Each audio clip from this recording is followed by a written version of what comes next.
Flash actualité que je m'en vais partager avec vous en fin de soirée. Carlos Baleba en doute pour les deux derniers matchs des éliminatoires de la CAN Maroc 2025. C'est ce que nous apprend en tout cas Equinox TV.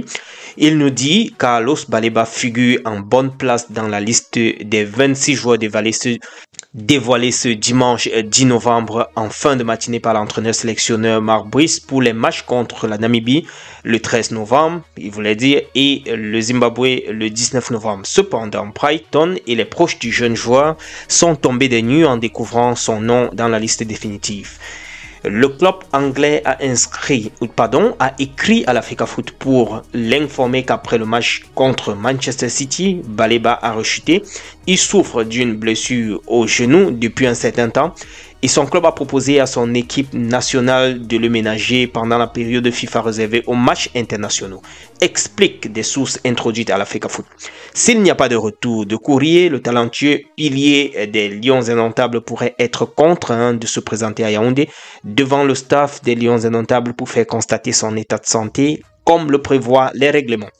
Carlos Baleba, qui a conquis le cœur de tous les supporters de l'équipe nationale sans manifester son engagement à défendre les couleurs du Cameroun, a contribué de manière significative à la qualification sans suspense du Cameroun pour la prochaine phase finale de la CAN. Les deux prochains matchs des éliminatoires n'ont pas d'enjeu important pour le Cameroun dans le cadre de cette compétition africaine. Ça, c'est ce que nous apprend Equinox TV. C'est dit que Carlos Baleba risquerait de ne pas jouer les matchs à venir. Comme ils ont si bien dit, il n'y a pas d'enjeu puisqu'on est déjà qualifié. C'est une occasion pour Marc Brice de faire jouer les autres joueurs qui n'ont pas eu à être titularisés dans les précédentes rencontres.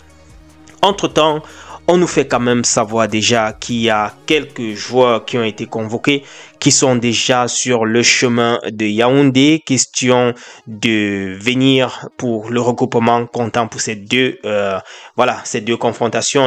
Voilà, il s'agit de Viliti Yanoussa qui serait déjà en route pour rejoindre la tanière. De l'autre côté, on nous fait savoir que, absent bien de la liste de Marc Brice, il a réussi encore à trouver le chemin des buts. Il s'agit de Olivier Cham qui a trouvé le chemin des buts lors de leur défaite ce week-end. On parle également d'Etienne Eto'o qui n'a lui aussi pas trouvé le chemin des buts mais qui ont réussi, n'est-ce pas, son équipe et lui, Rayo Vallecano B, à s'imposer 3 buts contre 3, n'est-ce pas, contre Legan. On nous montre ici le président de l'Africa Foot en train de regarder le match de l'Inter contre Napoli. Et enfin, on finit ici avec Francis Ngannou qui était de l'autre côté à un anniversaire dans la famille Baboké. Vous le voyez en image, le champion à PFL du monde, n'est-ce pas? Il y a cela quelques temps seulement où il a eu à renverser le Brésilien. Dans tous les cas, les amis, c'est tout ce que je voulais partager rapidement avec vous. On se retrouve dans la prochaine demain matin et d'ici à là, portez-vous bien.